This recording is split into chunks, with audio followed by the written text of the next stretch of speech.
All right, let's dive into one of the most interesting strategic pivots happening in tech right now. We're talking about IonQ, a top-tier quantum computing company, and how it's completely repositioning itself to become a go-to provider for national security. It's a massive, high-stakes bet that could really change the game for defense technology. So you might be wondering, how on earth does a company famous for building quantum computers end up at the center of America's next-gen missile defense system? I mean, it sounds a little out there, right? Well, the answer reveals an absolute masterclass in strategy, ambition, and just perfect timing. Everything starts with this thing called the Golden Dome Project.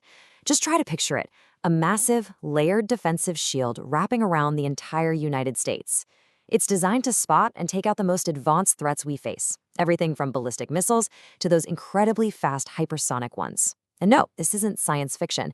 It's a very real, very big national security program. And it's the giant opportunity IonQ is shooting for.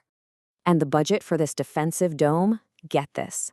The main contract vehicle, called SHIELD, has a ceiling value of a staggering $151 billion. Let that sink in for a second. That's not just a big number. It's one of the largest defense contracts out there. Now hold on, that $151 billion isn't a blank check for any one company. It's what's known as an IDIQ contract. The best way to think about it is this. It's not like winning the lottery. It's more like getting a ticket to the big game. You're pre-approved to get on the field, but you still have to fight for every single contract or task order that gets put up for grabs. And the competition, it is absolutely fierce. IonQ isn't going up against a handful of rivals here. No, they are just one of over 2,400 companies that got a ticket to this game. So the billion-dollar question becomes, how does a highly specialized quantum company like IonQ possibly stand out and win in a field that crowded? Well, that's where their strategy really comes into play. You see, IonQ didn't just get lucky and stumble into this. Nope. They've been following a very clear blueprint to basically rebuild themselves from the ground up, transforming from a general quantum company into a national security powerhouse that is perfectly designed for this exact opportunity. You can see the shift starting in early 2025. A new CEO comes in, one who is all about aggressive growth and acquisitions. Then, in 2026, they make a really key hire. Katie Arrington, a serious veteran from the Department of Defense. This wasn't just a simple personnel swap. It was a huge signal to everyone that IonQ was dead serious about playing in the national security big leagues. And the real heart of their strategy? It's in their acquisitions. These weren't random at all. They were handpicked to build what you'd call a full-stack quantum platform. They started with their amazing core computing tech. Then they added secure networking with Skyloom. Then they brought in advanced sensing from Capella and Vector Atomic, perfect for tracking missiles. And finally, they added basically unbreakable security with ID Quantique.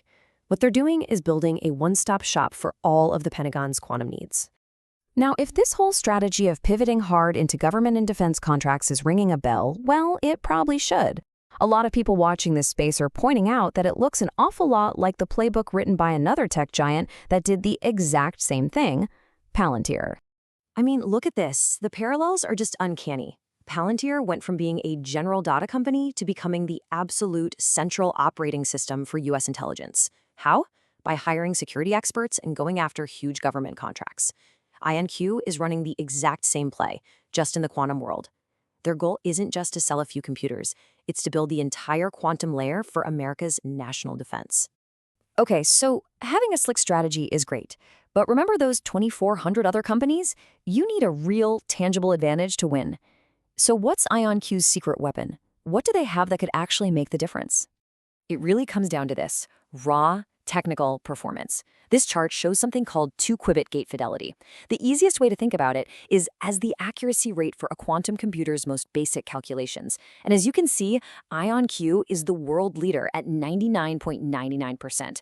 Now, that tiny little fraction of a percent might not sound like a big deal, but trust me, it's everything. When you're calculating the path of a hypersonic missile in real time, the tiniest error could lead to a catastrophic failure. This incredible accuracy is their single biggest competitive advantage. And when you zoom out and look at the whole field, you really start to see IonQ's unique spot.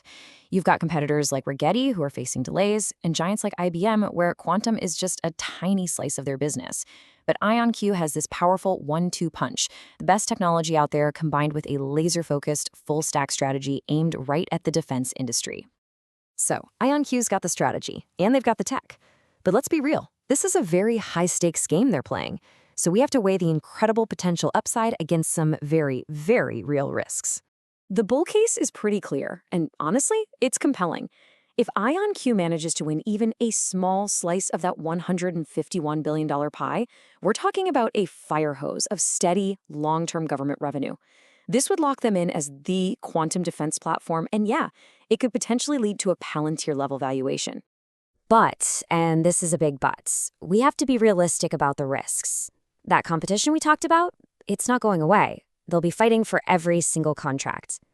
And on a more basic level, quantum tech itself, for all its promise, is still really young.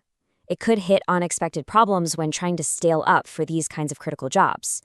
And finally, IonQ is burning through cash to make all this happen, which is a classic high-risk, high-reward move.